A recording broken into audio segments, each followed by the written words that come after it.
오늘 본문은 방금 읽었는데 뭔 말인지 모르겠죠.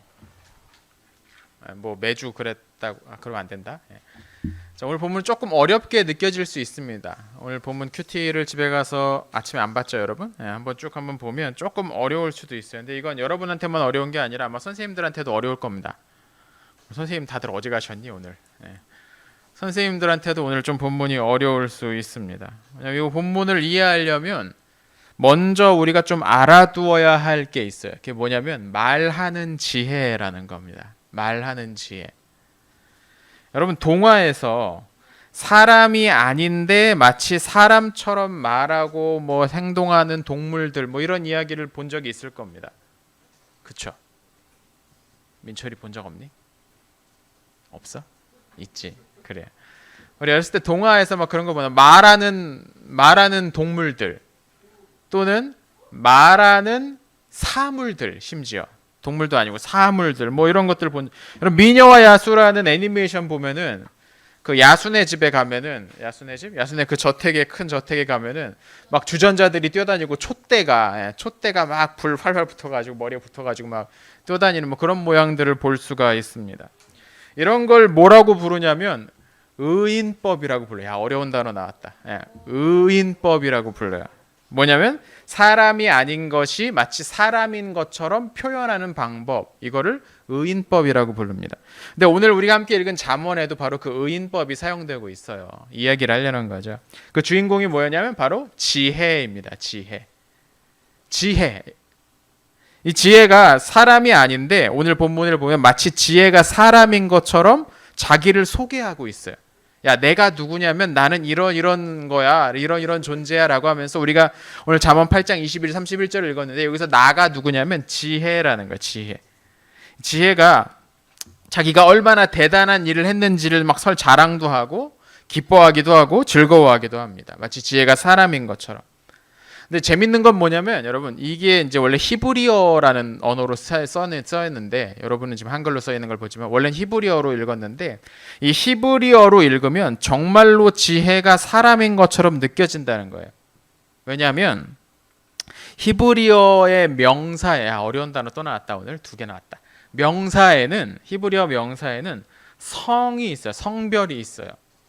그래서 어떤 단어는 남성형 단어고 어떤 단어는 여성형 단어예요. 그래서 예를 들어 사람의 뭐 그 눈이나 발 같은 거는 여성형 단어예요. 눈, 아인이라고 하는데 히브리어로 이건 여성형 단어예요. 근데 책, 뭐 산, 뭐 이런 것들은 남성형 단어예요. 근데 그럼 이 지혜는 남성형일까요? 여성형일까요? 여성형이에요. 여러분 지혜는 남자 이름이야 여자 이름이야. 그래서 여성형인가봐. 아니겠죠 물론. 예? 그죠? 이 지혜라는 단어는 여성형이에요. 여러분 친구들 중에 혹시 지혜라는 이름을 가진 친구들이 있는지 모르겠어요. 예전엔 좀 있었는데 요새도 좀 안 짓나 요새는? 이 지혜가 내 친구 지혜가 말하는 것처럼 들리는 거예요. 이걸 히브리어로 읽으면. 왜냐면 이거 자체도 여성형 어휘니까. 네, 그렇게 보이는 겁니다. 오늘 요새도 우리말에는 이제 성별이 없는데 프랑스어 같으면은 성별이 좀 있죠. 여러분 나중에 이제 배우게 되면 알게 될 겁니다. 그래서 오늘 본문을 8장 22절 31절을 지혜라는 어떤 여자가 이야기하는 것처럼 들릴 수 있다는 거예요. 꼭 히브리어를 읽으면 그렇게 들립니다. 그럼 잠언을 쓴 이 지혜자는 왜 지혜를 사람인 것처럼 표현을 했을까? 지혜가 직접 말하는 것처럼 표현을 했을까? 왜 그랬을까요? 그냥 지혜란 이런 거다, 지혜는 이런 거다라고는 설명해도 되는데 지혜가 직접 말하는 것처럼 쓴 이유가 뭘까요? 미안합니다. 너무 많은 걸 바랬습니다, 여러분한테. 왜 그런 걸 썼을까? 여러분 그렇게 쓰면 더 기억에 오래 남습니다. 학교에 선생님이 야 잘 들어라 1980 몇 년에 무슨 일이 있어 이렇게 쓰면 기억 하나도 안 나요. 여러분 집에 가면 아니지 그냥 그 수업 끝나도 기억이 안 나요. 집에 가기 전에 다 잊어버리죠. 근데 선생님 막 쇼를 하면서 막 불 뿜고 막 이래. 그럼 그 다음 주에도 기억난다는 거죠. 우리 선생님이 불을 뿜더라. 뭐 이런 얘기 기억이 남는 거죠. 마찬가지 이 지혜가 뭔지를 설명을 쭉 하면 이 기억이 잘 안 나. 근데 지혜가 벌떡 튀어나와가지고 막 직접 막 이야기하는 것처럼 막 하니까 이건 기억이 조금 더 오래 남는다는 거. 생각을 해보세요. 예쁜 지혜라는 애가 나와가지고 얘들아 잘 들어봐. 나는 이러라고 얘기한다면 이건 기억이 오래 갈 수밖에 없는 거죠. 이건 뭐지? 하면서 집중하게 된다는 거죠. 머릿속으로 예쁜 지혜를 떠올리면서 그렇게 된다는 거죠. 자, 그럼 오늘 본문을 보면 이 지혜가 뭘 하고 있는가? 우리 24절과 25절을 같이 한번 읽어봅니다. 24절 5절을 같이 읽습니다. 시작. 아직 대양들이 있기 전, 샘들이 있기 전 내가 태어났다. 산들이 제자리에 세워지기 전, 언덕들이 만들어지기 전 내가 생겨났으니. 자, 지혜가 지금 뭐라고 얘기하냐면 내가 얼마나 오래전에 태어났냐면 대양들, 큰 바다들이 만들어지기 전에도, 산들이 세워지기 전에 내가 먼저 있었다라고 이야기합니다. 내가 얼마나 오래전에 태어났는지. 또 27절을 같이 한번 읽어봅니다. 27절 시작. 그분이 하늘을 제자리에 나만 읽고 있니 얘들아? 자, 다시 한번 읽습니다. 시작. 그분이 하늘을 제자리에 두실 때, 깊은 바다 둘레에 태를 두르실 때 내가 그곳에 있었다. 뭐래요? 하나님이 세상을 만드실 때 지혜도 그 자리에 있었대요. 자기가 지혜가 하나님이 세상 만드실 때 내가 그 자리에 있었어. 28절과 29절에도 비슷한 내용이 나와요. 뭐라고 나오냐면 구름과 바다와 모든 것들을 하나님이 만드실 때 지혜가 거기 함께 있었대. 하나님이 세상을 만들 때 지혜가 거기 있었대. 지혜는 거기서 뭘 했을까? 30절을 읽어봅시다. 같이 한번 읽습니다. 시작. 나는 그분 곁에서 건축사가 되어 매일 기쁨으로 충만하였고 항상 그분 앞에서 춤추며. 지혜가 자기가 뭐가 됐대요? 민우야? 뭐라고? 아니야? 지혜가 건축사가 됐대요. 건축사가 뭐 하는 사람인 줄 알아요, 여러분? 건축사란 건물 짓는 사람입니다. 건물 설계하고 그게 제대로 다 지어지고 있는지 관리하는 사람이에요. 이게 건축사입니다. 지혜는 자신이 하나님이 세상을 만드실 때 그런 건축사의 역할을 했대요. 이 재밌죠. 재밌는 표현입니다. 하나님이 세상을 만드실 때 지혜가 거기 함께 있었다라는 말은 무슨 뜻일까요? 그건 이 세상이 하나님의 지혜로 만들어졌다라는 말일 겁니다. 그 말을 이렇게 좀 생생하게 그려내듯이 표현을 한 거죠. 하나님이 이 세상을 만드실 때 그냥 대충 저기 준엽이 그냥 대충 만들어. 됐다. 가. 이런 식으로 만든 게 아니고 하나님의 지혜가 이 세상을 만드실 때 깊이 개입해서 그 지혜롭게 이 세상이 만들어졌다는 거죠. 적당히 만들어진 게 아니고 그냥 우연하게 툭 튀어나온 게 아니고 하나님의 지혜로운 계획에 따라 이 세상이 만들어졌다는 겁니다. 여러분, 아주 작은 곤충들, 벌레들도 보면은 다 살아남기에 적합한 모양으로 되어 있습니다. 메뚜기는 뒷다리가 길어요. 세 번째 다리가 아주 길어요. 그래서 높이 뛸 수가 있죠. 빨리 도망칠 수가 있다는 거예요. 천적들이 새나 개구리나 이런 것들이 이제 다가올 때 빨리 알아채기만 하면 멀리 튀어 도망갈 수가 있습니다. 공벌레라는 벌레가 있어요, 여러분. 공벌레. 이름에서부터 어떤 벌레인지 대충 알 것 같죠? 위험이 닥치면 얘가 몸을 돌돌돌 말아서 완전히 콩알처럼 변해요. 그럼 콩알처럼 왜 변할까요? 콩알은 건드리기만 하면 푸르르 굴러가 버리거든요. 조금만 그래도 아무데나 빨리 굴러갈 수가 있어요. 그러니까 역시 적들로부터 빨리 피하기 위해서 만들어진 거죠. 여러분, 가만히 생각해 보세요. 이 벌레가 어떻게 알고 자기가 나는 위험에 닥칠 때 이렇게 공처럼 변해야지라고 생각을 하겠어요? 걔가 100번 구르면 몸이 공처럼 변할까요? 아니죠. 우연히 그렇게 만들어졌다고 이야기하기가 어려울 거라는 겁니다. 자, 여러분 눈을 한번 생각해 보세요. 눈, eye. 여러분 눈을 생각해 보세요. 이 눈에 얼마나 많은 근육과 신경이 연결되어 있는지 몰라요. 그리고 이 눈의 구조가 얼마나 정교하게 되어 있는지 몰라요. 여기 지금 있는 친구들 중에도 안경 쓴 친구들이 많이 있는데 이 근육이 조금이라도 힘이 떨어지고 작동을 안 하면 눈 구조에 있는 여러 가지 수정체니 유리체니 이런 것들이 좁아졌다 펴졌다 이 정교한 작업이 안 되면 이 시력이 떨어져서 안경을 써야 되죠. 그러니까 굉장히 정교하게 만들어 있어요. 그 하나라도 빠지게 된다면 여러분 앞을 볼 수가 없을 겁니다. 우리가 지금처럼 눈으로 앞을 볼 수 있는 것은 우연이 아니라 하나님의 지혜 때문에 가능하다는 겁니다. 여러분, 이 세상에는 그렇게 하나님의 지혜로 가득 채워져 있습니다. 아주 정교하고 섬세하고 모든 것에 각자의 역할들이 있습니다. 여러분, 말을 할 줄 알죠? 자, 말해보세요. 그래, 말을 할 줄 아네. 준엽이도 말할 줄 알지? 네, 그래요. 여러분, 말을 한다는 게 여러분이 생각하기에 뭐 이거 당연한 거 아니야? 뭐 말 왜 못해? 그냥 하면 되지 라고 생각할 수가 있어요. 근데 여러분이 말을 해서 특정한 발음을 할 때 어느 정도로 입을 벌리고 혀는 어느 위치에 닿아 있고 목구멍은 얼마나 벌려서 공기를 얼마나 내뱉는지를 일일이 다 계산하면서 말한다면 여러분 말이 되겠습니까? 쉽지 않겠죠. 한마디 한마디 하기가 대단히 어렵겠죠. 근데 그런 것들을 여러분이 내가 어떤 말을 해야지라고 마음에 생각만 하면 자동적으로 그게 쫙 맞아가지고 거기에 맞춰서 이야기를 할 수가 있게 된다는 거예요. 이거 얼마나 복잡한데 이 대단한 일이 너무 쉽게 일어나고 있다는 거죠. 여러분에게. 이걸 우리가 조금 경험해 볼 수 있는 게 뭐냐면 외국어를 말할 때를 생각을 해보면 됩니다. 외국어. 여러분 외국어 몇 개나 합니까? 하나 해요? 외국어? 네. 외국어 몇 개나 합니까? 화면에 글자 하나를 보여주세요. 네. 자, 이 글자는 히브리어입니다. 히브리어입니다. 이걸 뭐라고 읽냐면 하트라고 읽어요. 하트. 우리말의 히읗과 비슷한데 정확히 히읗은 아니고 하를 발음입니다.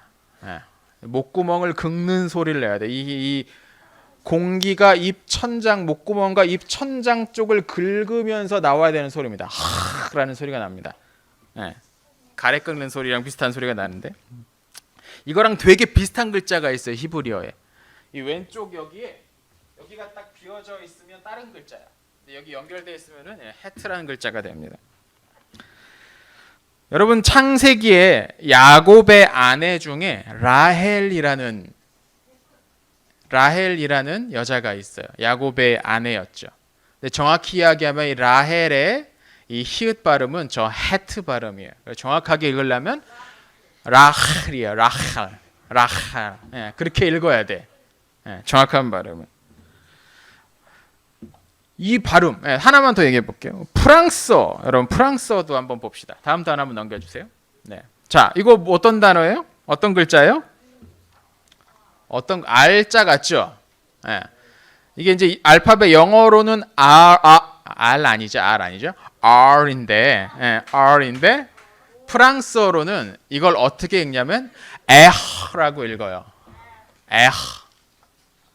OPQRST 뭐 이렇게 하자. 영어 프랑스어로는 오페퀴 에흐 아스테 이렇게 읽어요. 여튼 다시 돌아서 에흐라고 읽어요. 그래서 앞에 이제 헤트랑 약간 비슷하죠. 하트. 에흐.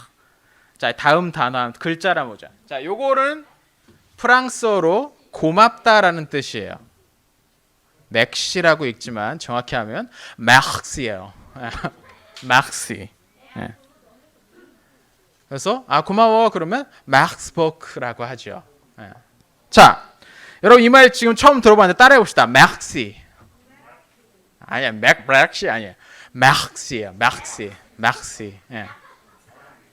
자, 여기저기서 꿀꿀 소리가 나긴 하지만 꿀꿀 소리가 나긴 하지만 정리를 해봅시다. 자, 이거 처음 들었는데 이렇게 내는 거예요라고 한번 들으면 비슷하게 여러분 소리를 내요. 그죠? 프랑스어 배워봤어요, 여러분? 프랑스어 언제 배워봤어요? 근데 그냥 처음 들어본 단어도 이거 이런 발음으로 내요 하면은 그냥 대충 따라진다니까 소리가 정확하지는 않죠, 물론. 여전히 저기서 꿀꿀대고 있는데 막시라는 말이 따라하면 돼요. 또 라도 돼요. 신기하죠. 우리가 저걸 발음할 때 내 목구멍을 몇 % 정도나 이 성대를 열어가지고 어느 정도나 떨리게 분당 70번 떨리게 되나 80번 떨리게 되나 이런 걸 계산하지 않았는데도 그걸 듣고 나 이렇게 소리를 내야지라고 마음을 품으면 자동적으로 거기에 따라와요. 사실 이게 어떻게 되는지 과학자들도 아직 정확하게 알아내지 못합니다. 이 언어라는 게 참 어려워서 아직 정확하게 밝혀져 있지는 않아요. 어떻게 이게 말이 되는지. 근데 된다라는 거죠. 신기하다라는 거죠. 너무나 정교하게 우리 몸이 맞춰서 움직여주고 있어요. 일부러 그렇게 로봇을 만들려고 해도 안 되는 건데 우리는 아무 노력도 하지 않았는데 태어나서 이미 그런 것들을 할 수 있게 됐다는 거죠. 무슨 말이냐면 우리의 몸만 봐도 하나님의 지혜가 얼마나 대단한지를 알 수 있다는 거예요. 여러분 몸이 그 증거입니다. 여러분 몸 하나하나가 얼마나 정교하고 세심하고 섬세하게 움직이고 작동을 하는지 보면 이건 하나님의 지혜라고 할 수밖에 없다는 거예요. 여러분 이 세상에는 하나님의 지혜로 가득합니다. 우리가 그걸 알든 모르든 인정하든 인정하지 않든 마찬가지죠. 우리가 여러분 공부하는 이유는 이 세상에 가득한 하나님의 지혜를 조금 더 잘 알기 위해서 하는 겁니다. 과학과 수학은 하나님께서 이 지혜를 가지고 어떻게 세상을 운영하시는지를 배우는 겁니다. 국어는요, 세상에 가득한 하나님의 지혜를 어떻게 잘 쓸 수 있을지, 사용할 수 있을지를 배우는 겁니다. 미술과 음악은 하나님의 지혜를 아름답게 표현할 수 있는 방법을 배우는 거고, 다양한 체육이나 스포츠를 통해서 우리는 우리 몸 가운데 새겨진 하나님의 지혜를 아주 강렬하게 경험할 수가 있죠. 학교에서만이 아니라 우리가 일상생활에서 경험하는 모든 일들도 다 이렇게 하나님의 지혜를 배울 수 있는 자리입니다. 사람들 사이에 성격이 얼마나 다양해. 그걸 보면서도 야 진짜 하나님 대단하다. 어쩜 민우는 저렇게 만드셨는데 민철이는 이렇게 만드시고 현준이는 세상에 저렇게 만드셨네. 다 달라. 다 달라. 우리라면 한 5명 만들고 남아서 나머지는 그냥 컨트롤 C, 컨트롤 V 할 수 있어요. 근데 하나님은 그렇지 않다는 거죠. 하나님의 지혜는 얼마나 대단한지 여러분 한 사람 한 사람을 다 다르게 만드셨다는 거예요. 우리가 경험하는 모든 일들에 하나님의 지혜가 숨겨져 있다는 겁니다. 오늘 잠언에서 지혜가 이야기하는 게 그거예요. 하나님이 세상을 만드실 때 내가 같이 있었다. 여러분이 이 세상에 가득한 하나님의 지혜를 발견할 수 있으면 하루하루가 특별해질 겁니다. 하나님께 집중할 수 있는 사람, 온 세상에 가득한 하나님의 지혜를 발견할 수 있는 사람은 특별해집니다. 왜냐하면 그렇게 되면 우리가 매일매일 경험하는 모든 일들에 하나님의 지혜가 숨겨져 있다는 것을 아는 사람은 신나거든요. 재미있거든요. 흥미롭거든요. 근데 그걸 모르는 사람은 매일매일 짜증이 납니다. 신경질이 납니다. 괴로워요. 안 하고 싶고 짜증만 나고 막 답답합니다. 풀리지 않는 문제를 풀고 있는 느낌이니까. 근데 여러분 세상은 우리가 사는 세상은 그렇지 않습니다. 하나님은 지혜로 이 세상을 창조하셨습니다. 우리가 다 알지 못하더라도 하나님의 지혜가 이 세상엔 가득하다는 거예요. 조금 답답한 일이 생기더라도 여러분 어떻게 이 문제를 해결할지 모르겠는 여러분을 당황스럽게 만드는 그런 일들이 생기더라도 그러니까 너무 빨리 포기하지 마십시오. 하나님의 지혜가 그 안에 담겨 있습니다. 하나님의 지혜가 여러분을 붙잡아 주실 겁니다. 우리가 하나님의 지혜를 믿고 그 지혜의 말씀에 순종한다면 결국엔 하나님이 여러분을 지켜주실 거라는 거예요. 이 세상엔 하나님의 지혜가 없는 곳이 없으니까. 온 세상을 다스리시는 하나님이 여러분을 평생 동안 지켜주실 겁니다. 물론 여러분이 그 지혜에 귀를 기울이고 있다면 그럴 거라는 거죠. 하나님의 지혜에 끝까지 귀를 막고 막 난 상관없다라고 생각하고 그렇게 살아간다면 어쩔 수 없죠. 약을 먹어야 약의 효과가 나타나는 건데 약을 멀리하면 난 안 먹어도 살 것 같아 라고 한다면 그 사람에겐 약효가 나타날 수 없는 거니까요. 여러분 하나님의 지혜에 귀를 기울이세요. 그리고 그분의 지혜가 담긴 말씀을 부지런히 읽고 순종하십시오. 그러면 하나님이 여러분을 지키실 겁니다. 온 세상 어디에도 여러분이 있는 곳, 여러분이 가는 곳 어디에도 하나님의 지혜는 새겨져 있습니다. 그 지혜가 여러분을 이번 한 주도 붙들어 주시고 지켜주시기를 축원합니다. 기도합시다.